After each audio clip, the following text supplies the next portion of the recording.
going to be an OMG for people.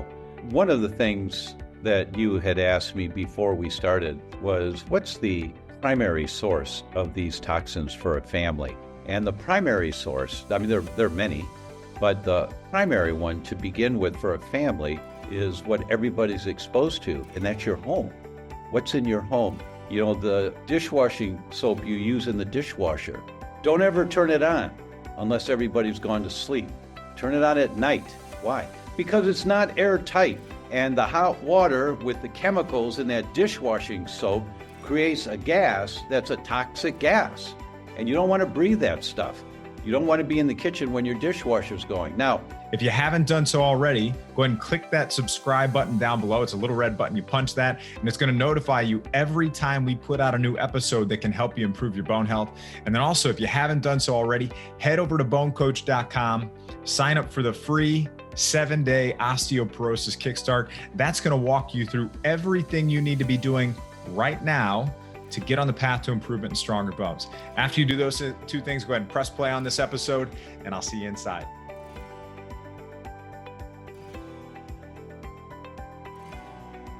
Welcome to this episode of the BoneCoach Show. Joining us today for a second time to talk about addressing inflammation and getting on the path to optimal well-being is Dr. Tom O'Brien.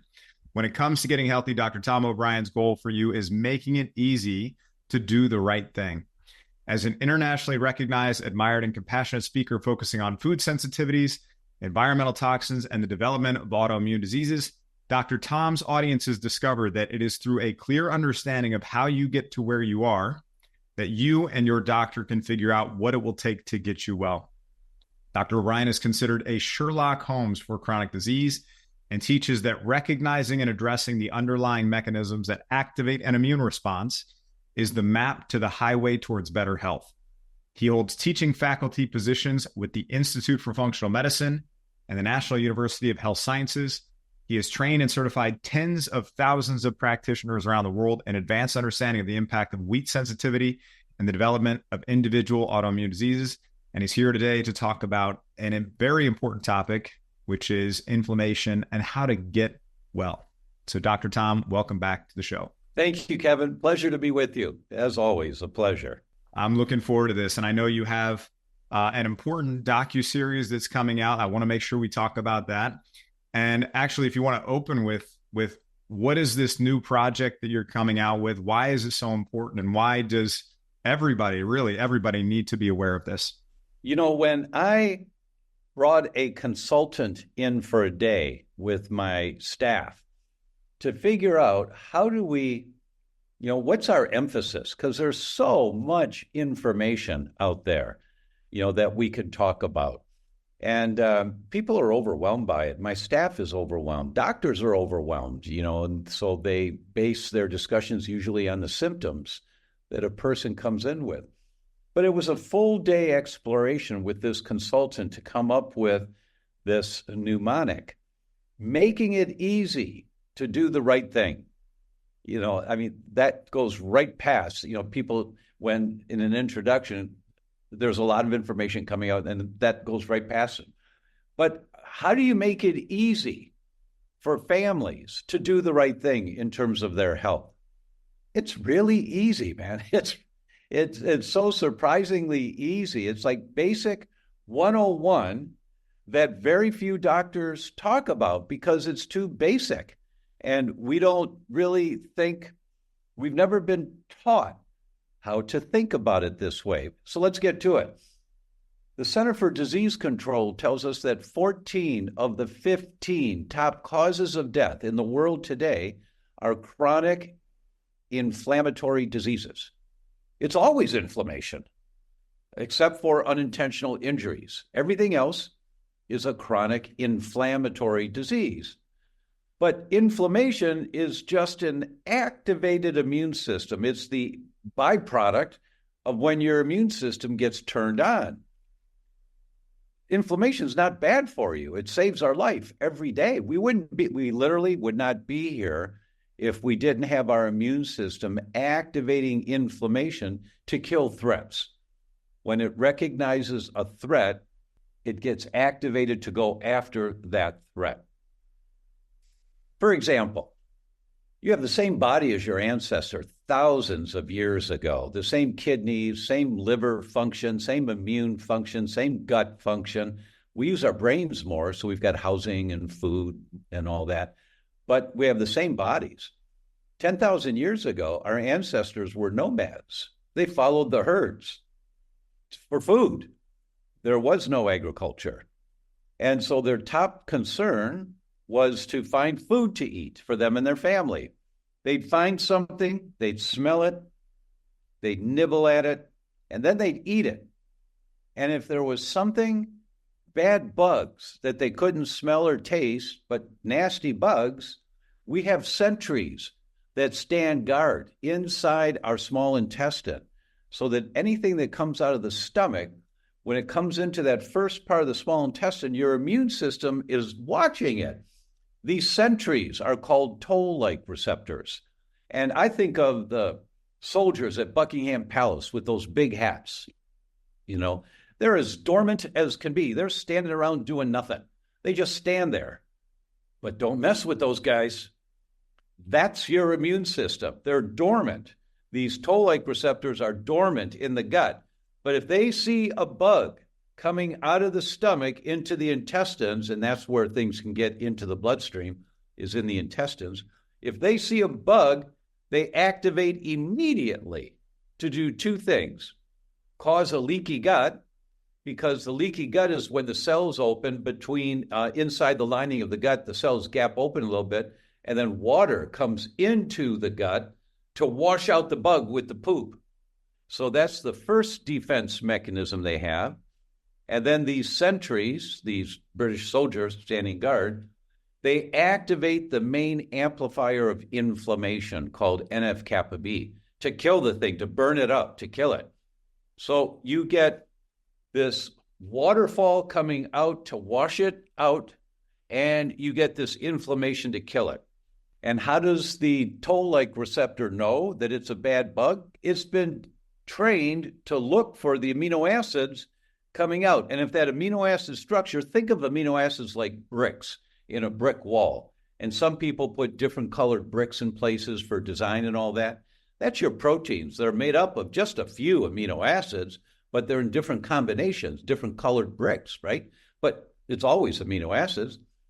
And the reason, here's an example. The reason that gluten is such a problem is because your toll-like receptors misinterpret gluten as a harmful component of a bug. It's got the same amino acid structure as the surface of a bug. So these poorly digested parts of wheat, because no human can digest it completely, we digest it into clumps that are called peptides, but those amino acids of the peptides look like a bug.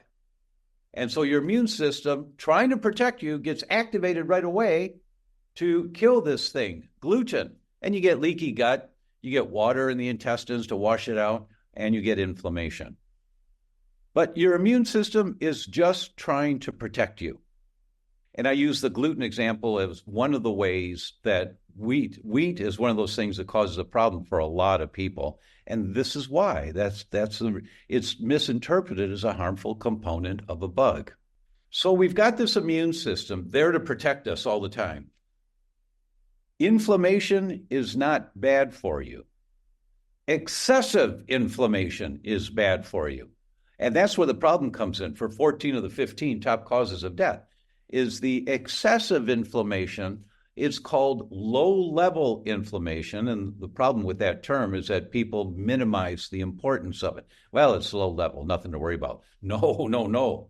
This low level of inflammation that's there all the time under the surface is killing off tissue.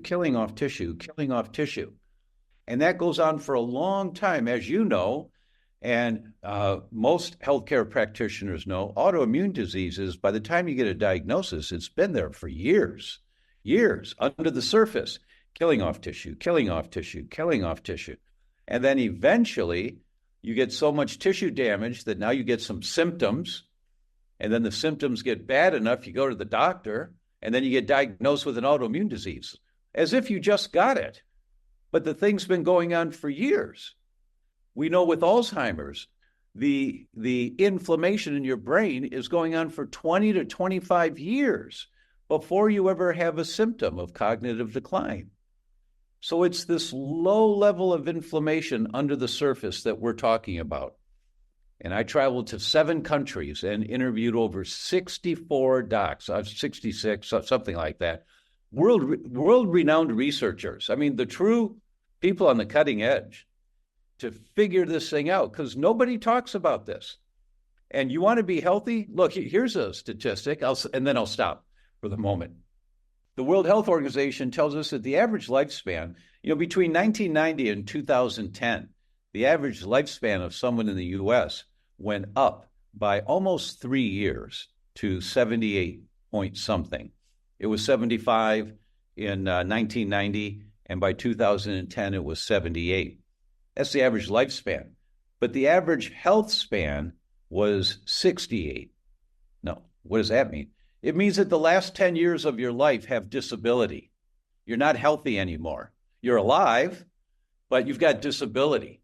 That's the average in the U.S. is 10 years in nursing homes or wheelchairs or on medications, and you can't walk upstairs or whatever it should be. That's the average is 10 years.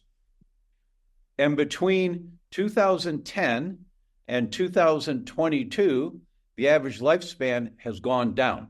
For the first time in history, it's gone down now to just 75.2. So it's gone down almost 3 years.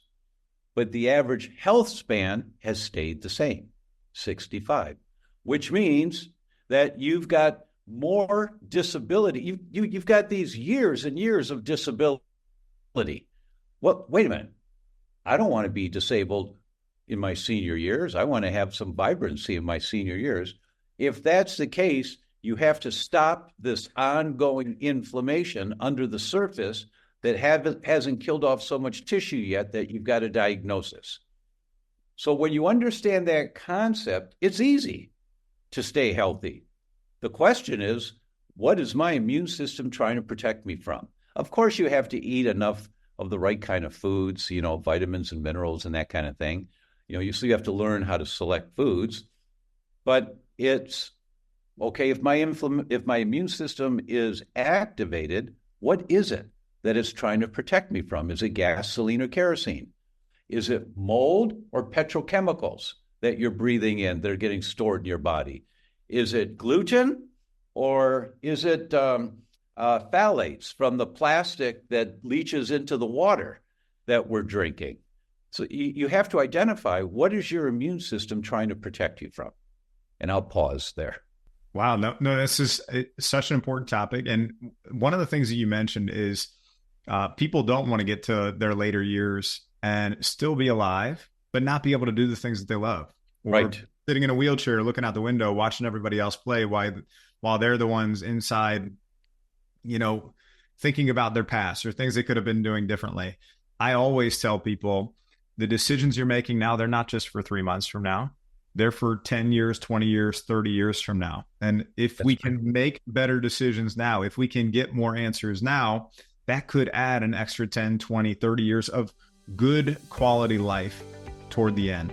Hey, it's Bone Coach Kevin Ellis. I want to take one more minute to talk about if you are somebody who was newly diagnosed with osteopenia or osteoporosis, and you're at a point where you're stressed, you're worried, you're overwhelmed, you have no idea where to start or how to get started getting confident in your plan. I want to tell you about the Stronger Bone Solution Program.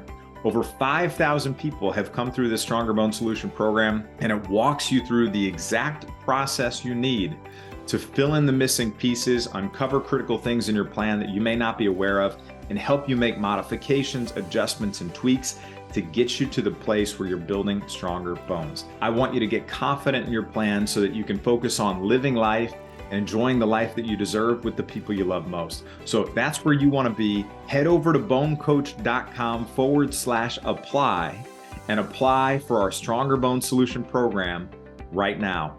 I'm Bone Coach Kevin Ellis. I want to see you inside this program. I want to help you get on the path to improvement and stronger bones. Hope to see you inside very soon. Let's get back to the episode. I'm totally on board with you there now. So You went and you interviewed all these experts. You yourself are an expert in this topic as well, in inflammation. But you went and you interviewed all these experts.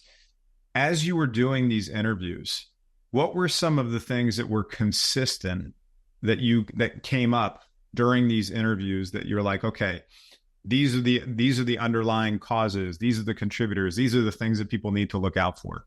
Yeah, really good question. Consistently, it's the environment. Consistently. And I'll give you an example.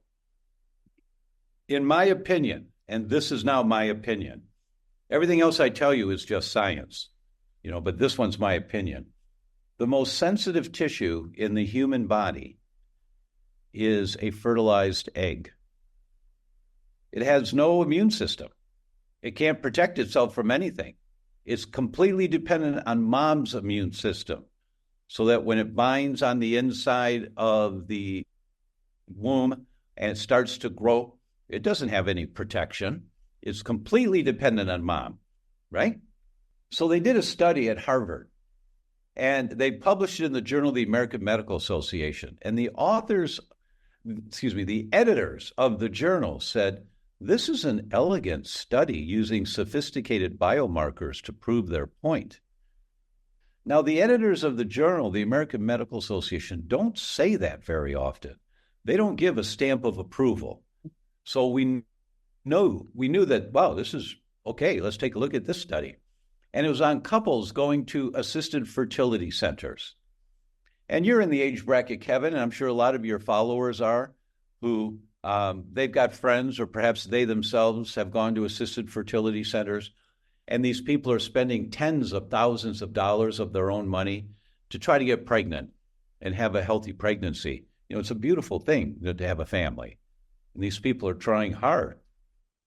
And they ruled out all of the known factors that determine success or failure. Cigarette smoking, no cigarette smoking, alcohol consumption, socioeconomic class, race, type of work they do. They ruled all of that out in an elegant way that you can't argue with, apparently. I'm not a statistics guy, so I'll trust the editors of the journal that they did it well. And they looked at one thing, just one thing. How many servings of fruits and vegetables is mom eating a day? Or is the woman, she's not pregnant, is the woman eating a day? Well, we all know the answer to that. The more fruits and vegetables, the better. No. They categorize these women into fourths. The lowest amount of servings of fruits and vegetables, the next, the third, and the highest. And the results were shocking. Those in the highest category of fruit and vegetable consumption compared to those in the lowest category of fruit and vegetable consumption, those in the highest category had an 18% less likelihood of successful implantation. Didn't work. 18% more often, it did not work. But if they did get pregnant, they had a 26% less likelihood of a live birth. They lost the baby 26% more often. What? The more fruits and vegetables you eat, the worse the outcome? Yes. And you can't argue with the study. You don't get any higher level of validation than the editors of the Journal of the American Medical Association saying this is an elegant study using sophisticated biomarkers to demonstrate their point. That was a mind blower until you saw there was one small category of women in the study who were eating organic. And in that category, the results were the exact opposite. The higher the consumption of fruits and vegetables, the more likely you were to have successful implantation, and the more likely you were to have a healthy pregnancy and healthy delivery. It's the pesticides, insecticides, rodenticides, fungicides, antibiotics, glyphosate that's in your carrots and lettuce and tomatoes and broccoli and apples and blueberries. If they're not organic, they're loaded with chemicals. And mom and dad accumulate these chemicals in our body. Now, there's no evidence that the amount of insecticide, pesticide, rodenticide, fungicide, and the amount of vegetables that you eat in a 24-hour period is toxic to humans. And that's true. There's no evidence of that. But these chemicals accumulate in your body. Now, give me 10 years, 15 years, 20 years. Well, here's an example. Chicago, 2016, 346 pregnant women. In the 8th month of pregnancy, they did urine samples, and they looked at how many phthalates these women have in their urine. Phthalates are chemicals used to mold plastic. They're called endocrine disruptors. And we've heard of one very popular one called BPA, bisphenol A. And they measured BPA and a few others. So, all right, how many phthalates do they have in their urine during pregnancy? And they put them into fours, the lowest, the next, the third, and the highest. And they followed the offspring of these pregnancies for 7 years. And when the children turned 7 years old, they reached back out and said, hi, it's time now. Let's do the Wechsler IQ test, the official IQ test. We'll do it for free for you on your children. And there's not much in medicine that's all or every, but this was every child whose mother was in the highest category of phthalates in urine in pregnancy, during the pregnancy, compared to the kids whose mothers were in the lowest quartile. Every child in the highest quartile, their IQ was 7 points lower. 6.7 to 7.4 points lower. Now, that doesn't mean anything to anyone until you understand a 1-point difference in IQ is noticeable. A 7-point difference is a difference between a child working really hard, getting straight A's in school, and a child working really hard, getting straight C's. This child doesn't have a chance in hell of ever excelling, ever. And then you go to Google and you type in phthalates and neurogenesis, brain cell growth. Here come the studies. The higher the level of phthalates, the more inhibition for baby's brain to develop in utero. So the more toxic mom is, the more risk baby is not going to develop their brain to whatever their genetic potential is. And okay, well, phthalates, well, I don't have a lot of phthalates, really. The phthalates in nail polish are in your bloodstream in 4 to 5 minutes when you apply them to your nails. Nail polish. The phthalates that make the nails hard, the polish hard, they're in your bloodstream in 4 to 5 minutes. Well, there's no evidence that the amount of phthalates that leach into your bloodstream from applying nail polish is toxic to humans. That's how they get away with this. But give me 25 years of that. Give me a 5-year-old girl who paints her 10 little fingers and 10 little toes once a week for 25 years. Now she's 30 years old, and she's been accumulating these phthalates for 25 years. And if she's in the largest amount category of phthalates in urine during pregnancy, baby's brain will not develop to its potential. That's the kind of stuff that we're up against that people don't know. And it's that low-grade inflammation in mom while she feels fine during the pregnancy. You know, hopefully it's a healthy pregnancy. Everything goes good. You're really happy and grateful. But baby's brain did not develop to its potential. It's that kind of stuff that we need to learn about. Why? Because then you get organic nail polish and you're fine. And then you stop using the Tupperware containers in your kitchen because the plasticizers, the phthalates, leach into the food when you put your leftovers in the refrigerator overnight. The next day, the chicken's got phthalates in it. So you get glass storage containers and you never have to worry about it again. And you have to learn those little things that stop the gasoline on the fire under the surface while you feel fine that keeps eating away at you, eating away at you, eating away at you. That's the goal here, is to educate people on how to ask better questions about what's in their environment and what's on the end of their fork. I think this is so important. And, you know, some of our audience, most of our audience is women 50 to 70 plus. They may have experienced going through making some of these changes for their own life. They may be trying to help their daughters or their grandkids make better choices in their homes. And I know, as being a parent and even seeing it with grandparents too, there can be some challenges for people as they try to make these transitions. There could be social pressures that go against you making these transitions too, where you try to shift things to organic and people may say, is it really that big of a deal? Like, do we really have to make it every single food or try our best to do that? Or the nail polish example. Gosh, that was a great one, right? Like, do we really need to prevent kids from doing this? Well, yes, let's find a better alternative. They can still be kids and not necessarily have the exposure to different toxic chemicals or different foods laden with pesticides. I mean, it's our job and our responsibility to help be the shepherds for them and help steer them to better choices, regardless of what social pressures are telling us to do or not do. So I'm so glad you brought that up.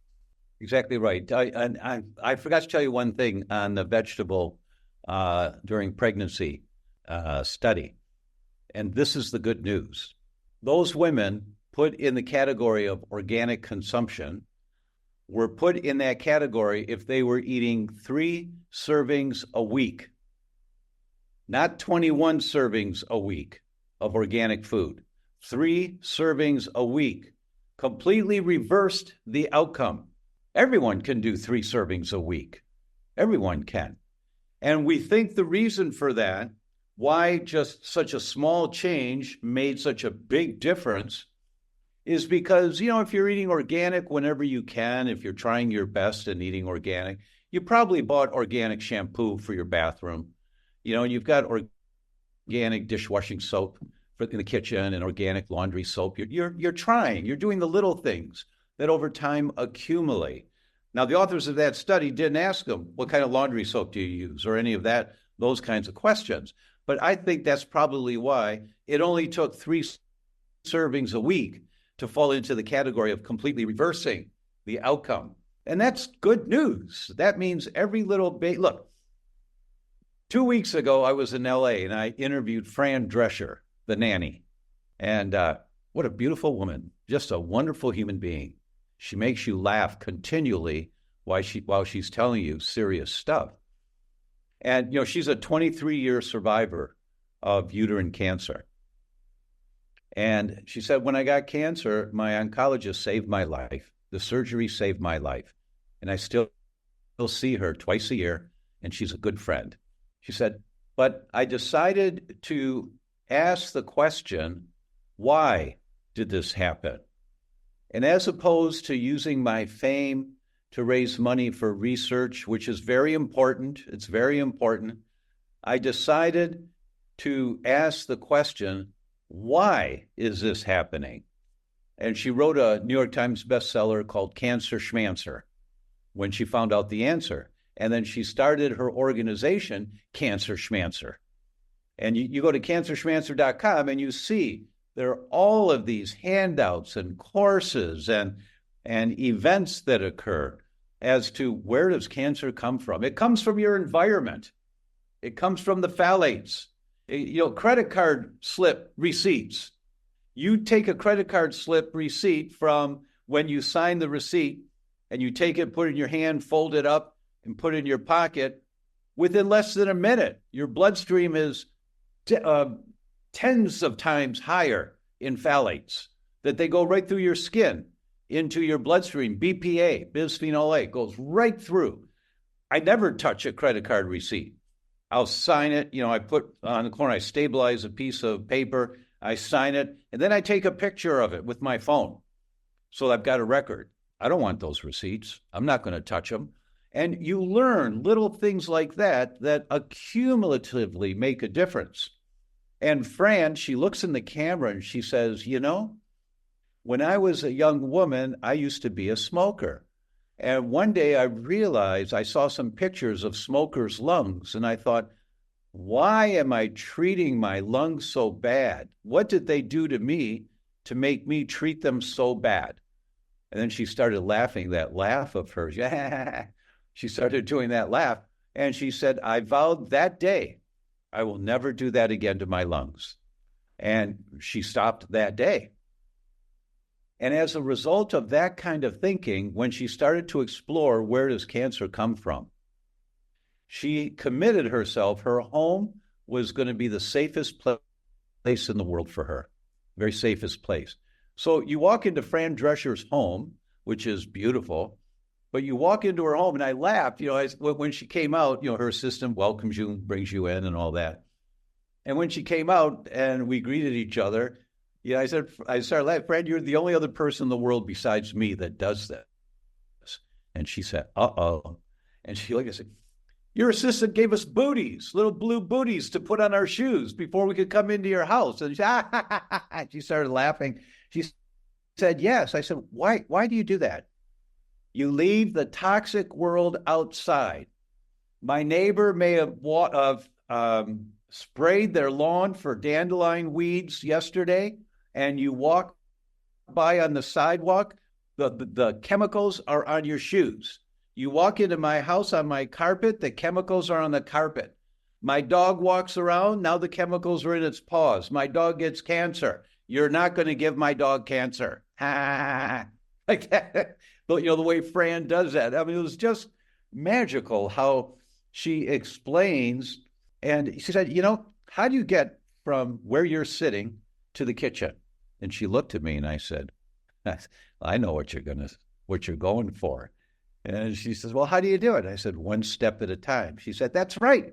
Exactly right. You learn one thing, and then you learn one more thing, and then you learn one more thing, and then you learn one more thing. And you realize that what you're doing is protecting yourself and your family. And you're losing weight if you have weight to lose. Your energy's going up. You're sleeping better. People walk into your home and they go, oh, my God, what a beautiful home. And it's not because of the expense of what's on the walls. It's the energy. We give you the handout from NASA. NASA did the study on houseplants that shows that houseplants absorb 74% of the toxins in the air and generate oxygen to put back into the air. And it's just 2 6-inch houseplants in a 10 by 10 room, and it absorbs 74% of the toxin. What? And then they show you a picture of the houseplants. So we're going to give you the handouts that show, and you buy 2 little houseplants for every room in your house, especially your kids' bedrooms and where your kids play and where your family is most of the day, because the couch that you've got was sprayed with flame retardant chemicals and stain resistant chemicals. And those things outgas into the air. You're breathing them 24/7. Well, I can't smell anything. It's minute amounts. Well, there's no evidence that the amount of flame resistant chemical that leaches into the air is toxic to humans. That's how they get away with this. And the sheets that you put over you when you sleep at night and the clothing you wear to sleep at night is soaked in flame retardant chemicals. Well, there's no evidence that the amount of chemicals that leach out of your clothing is toxic to humans. But this stuff is accumulative. And then eventually one day you get diagnosed with cancer and you say, where did this come from? But Cancer Schmancer and has focused on educating you on that kind of stuff. And that's what we're doing, is educating you on what you have to start looking at to put one foot in front of the other by listening to the world experts talk to you about all the science on this stuff. I take the geek language. I say, Professor, excuse me. Did you just say, well, yes. Well, does that mean yes? Well, wouldn't that mean yes, it does. You hear that, everyone. This is all you have to do to protect yourself. Put a couple of houseplants in each room. And when you can afford it, you get organic cotton sheets and blankets. It might be a while before you've got the resources to do that, but in the meantime, put some houseplants in the room. And so you learn all the little things like that. I have a couple questions I want to make sure I ask you about the process so we understand there are lots of toxins out there and people are exposed to them every single day. The world is becoming more toxic. What are some of the things, not that we need to build out like a protocol, because if you're trying to find a protocol, you need to work with a trusted practitioner that knows your story, knows your situation, but maybe what are some of the nutrients, the compounds, the practices that people can be implementing other than just better swaps for better alternatives? What are some of the nutrients, compounds, practices people can implement to maybe help support the process of detoxification or lessen the impact of them, or maybe get them out of their system altogether? Again, not a protocol necessarily that anybody should walk away with, but maybe just some higher level things. I understand your question. It's a very good question. And every host of a podcast or a radio, and they always want to-dos. that people can walk away with, and have something to implement now? And it's a really good question. The big picture is most important. Getting that big picture is critically, critically important, because then you start thinking for yourself and you start asking questions of your healthcare practitioner to help you, to guide you. Most important, though, by far, the most important. But you have to understand that every one of the answers that you're going to get have layers to it. There's a surface layer, and then, but yeah, what about this, and what about that, and what about that? But the most important thing is that, and in the world of functional medicine, one of the founders of functional medicine, and we've used this quote so many times, functional medicine, do you know what it is? Get the bad stuff out and put the good stuff in. Bottom line, that's it, right? All right, so how do you get the bad stuff out? You've got to have enough water. You have to be hydrated. Just pinch the back of your hand. If the skin doesn't go flat immediately, you're dehydrated. So if it pinches and then slowly flattens back out, you're dehydrated. You're not drinking enough water. Well, how much water should I drink? 1/3 of an ounce per pound body weight. That's, if you weigh 150 pounds, that's 50 ounces of water a day. That's 6 8-ounce glasses of water. Oh my God, I'll be peeing all day. Well, that's the idea, is that we've got to flush this stuff out that's inside of you. But most people in our country, in our world today, they've got 4-lane highways of elimination that have been narrowed down to 1 lane or 2 lanes. They're bottlenecked. You back your car into a snowbank, the exhaust pipe into a snowbank, and you sit there with the car running, the exhaust comes into the car. So when you don't have enough water to move everything out, it starts to back up inside of you. Well, I have a bowel movement every day. Well, that's great, but you're supposed to have one after every meal. What? Yeah, it's called the gastrocolic reflex. You start chewing, and the message goes down the vagus nerve to tell the gut, all right, let's mosey things along here. Get along, little doggies. Move along, move along, move along. You're supposed to have a bowel movement after every meal. That's our physiology. That may not be how yours works right now, but that's our physiology. So if you just hydrate, that's the most important thing. Then there are layers to that, as I said, because two papers came out 5 or 6 weeks ago that we've heard about microplastics in water and what a big problem they are, and that microplastics in your food or in your water get into your bloodstream, and they go right through the blood-brain barrier into your brain, and they activate inflammation in the brain. Your immune system trying to protect you from this invader, plastic, that's getting into your brain. But they have new technology, and they have laser-guided diagnostics for how much plastic's in your water. They can measure nanoparticles. That's a billionth of a gram, a nanoparticle of plastic. And they published a paper. They looked at 3 major brands of water, 1-liter bottles of water. They bought them in the store, major brands, and in plastic bottles. And the average was over 240,000 nanoparticles of plastic in each bottle. So you buy a bottle of water, because you're doing the right thing to be healthy, and you're drinking the water, but it's full of plastics that get into your brain. And then your immune system, trying to protect you, creates this inflammation in your brain to go after this thing that's not supposed to be there. And here comes brain inflammation. Now, how bad is that? Blue Cross Blue Shield published a paper in February of 2020, February 28th, of 2020, 4 years ago, today, or yesterday. And they asked, they said, we've got a real problem here, but nobody paid attention to it because that's when the virus came out. So no one, not one newspaper article paid any attention to this. But Blue Cross Blue Shield said in the previous 4-year period, there was a 407% increase in the diagnosis of Alzheimer's in 30 to 44-year-olds.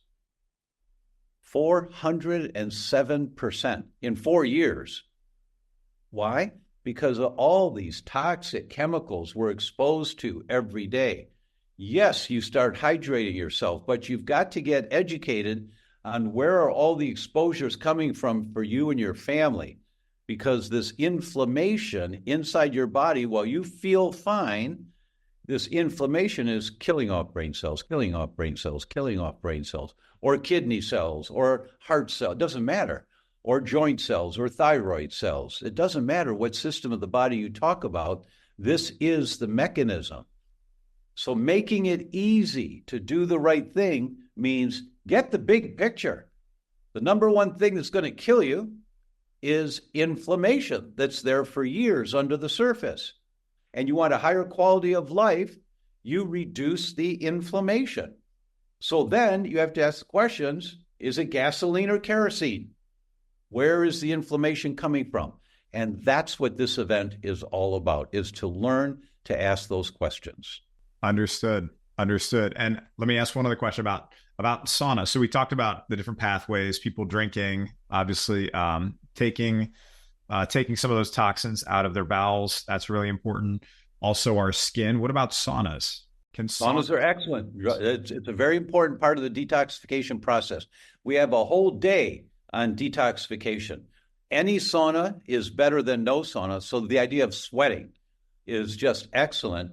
Infrared saunas penetrate a little deeper into the tissue, and you flush out a little bit more with each event of being in a sauna than with the standard Swedish dry saunas. But any sauna is excellent for you. You just have to make sure you keep drinking enough water to hydrate, because you're losing more water, and that you take some minerals, some extra minerals. And we recommend, when people are in the sauna, that you take a loofah sponge or a Japanese washcloth, and you just dry brush. Well, you aren't dry anymore, but you're sweating, but you just dry brush your skin always towards your heart. So if it's up here, you go down. If it's your legs, you go up. You dry brush, and you're brushing off dead skin cells, helping your skin to flush out more of those toxins that are in your body. Hey, it's Bone Coach Kevin Ellis. Thanks so much for tuning into this episode of the Bone Coach Show. If you're finding it helpful, please leave a positive rating and review. Hit that like button, subscribe to the podcast or the channel. That lets us help more people and reach and serve more people. And it also lets us know that this is helpful to you on your journey to better health and stronger bones. And then also, right down in the show notes, you can actually find a link to my free Bone Healthy Recipes Guide. That's going to give you access to some amazing and delicious recipes to support your journey to stronger bones. And then also, we have a link to my free Stronger Bones Masterclass in the show notes too. And that is the 3-step process that has helped people in over 1,500 cities around the world get confident in their plan for stronger bones. Over 110,000 people have taken part in this, and it's been really, really helpful for them. And I want you to have free access to it too. So add your name and email right down there in the show notes, get access to that free Stronger Bones Masterclass, and let's get you confident in your Stronger Bones plan today. I love that. And I love that you said also you got to replace those minerals that are coming out when you start to sweat. So important, especially for, if somebody has osteoporosis, they're focused on their bone health, or just people in general, you need to replace those minerals that are on their way out. So exactly. Any other important things related to toxins, inflammation that you want to talk about before maybe we let people know where they can find this new amazing docu-series that you've got set? Thank you. Yeah, I'm very proud of it. I think it's going to be an OMG for people to realize how you and your children have been exposed and what's in your bodies, and that it's not very hard to get this stuff out. You just have to put one foot in front of the other to do it. One of the things that you had asked me before we started was, what's the primary source of these toxins for a family? And the primary source, I mean, there are many, but the primary one to begin with for a family is what everybody's exposed to, and that's your home. What's in your home?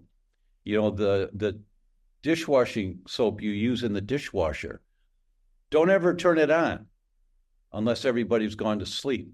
Turn it on at night. Why? Because it's not airtight. And the hot water with the chemicals in that dishwashing soap creates a gas that's a toxic gas. And you don't want to breathe that stuff. So we're really grateful that Truly Free is one of our sponsors and actually the executive producer of the event, because I think every home needs to take those baby steps to replace all of the things in your home that you don't know what that name means. I mean, are you kidding me? Are you giving your child toothpaste and the tube of toothpaste says, caution, do not swallow. If swallowed, call National Poison Control Center. Look at the toothpaste. That's what you're giving your kids or you're using yourself. You get organic toothpaste. And then next time you get organic shampoo. And then next time you get the dishwashing soap. And then the wood polish that's non-toxic. And then the glass cleaner that's non-toxic. And eventually, putting one step in front of the other, you've got a home like Fran Drescher's, where you walk in and you go, wow, nice home. It feels really nice in here. It is nice in there. It's clean. And until you've experienced it, you don't know what it means to be in a clean home, clean environment, a non-toxic environment. But that's what we want for everyone, is to guide them in such a way of putting one foot in front of the other. It's going to take you a while. You're going to fall down. You'll make some mistakes. We all do. That's okay. Just pick yourself up and keep going, and just learn the next step in this process. Get glass storage containers in the kitchen. Get stainless steel containers when you go to the coffee shop to say, fill it up, please. Like you've got, Kevin, that you're drinking from there. You say, fill it up, please, because you don't want the plastic cup with the plastic lid, because those plastics in there leach into the hot coffee, and you don't want that. And so you just learn every little step along the way. And in 6 months, your friends say to you, they haven't seen you in a while, say, wow, you look great. What happened to you? Well, I learned that my plastic storage containers in the kitchen were toxic. My nail polish was toxic. My dishwashing soap is toxic. I mean, the shampoo is toxic. All this stuff that accumulates in the body, and that's what causes cancer, is the accumulation of all this stuff. And so we've been slowly getting it out of us. And your friend says, well, how did you learn this? Oh, you go to the inflammation equation, .com/Kevin. And you just go there and it's free. And you can learn all of this for free at the inflammationequation.com/Kevin. And you register, and a gift from me to you when you register is the full interview with Fran Drescher, the full hour.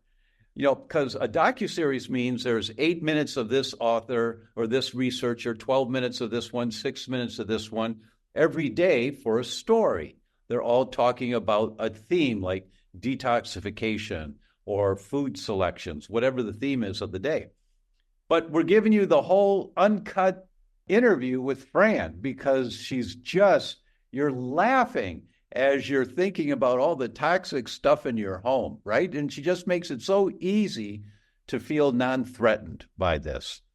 So that's the inflammationequation.com/Kevin.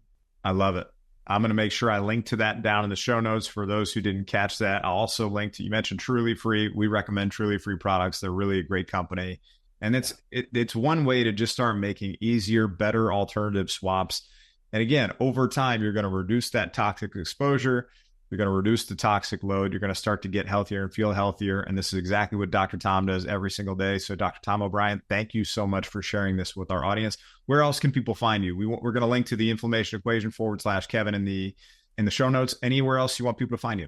Oh, thank you so much. Our website is thedr.com, thedoctor.com. But everything you need right now will be at the inflammationequation.com /Kevin. Wonderful. Sounds good. Well, thank you so much for sharing your knowledge, your expertise. Always great chatting with you and seeing you. And for everybody listening, you can find all the resources, show notes, everything mentioned here today over at BoneCoach.com. We'll see you in the next episode. Hey, it's BoneCoach Kevin Ellis. Hope you found that episode helpful and that you enjoyed it. Just one last reminder, if you haven't done so already, head over to BoneCoach.com, sign up for your free 7-day osteoporosis kickstart. It's going to tell you everything you need to do to start getting on the path to improvement. Hope you found this helpful. I'm your Bone Coach, Kevin Ellis. I'll see you soon.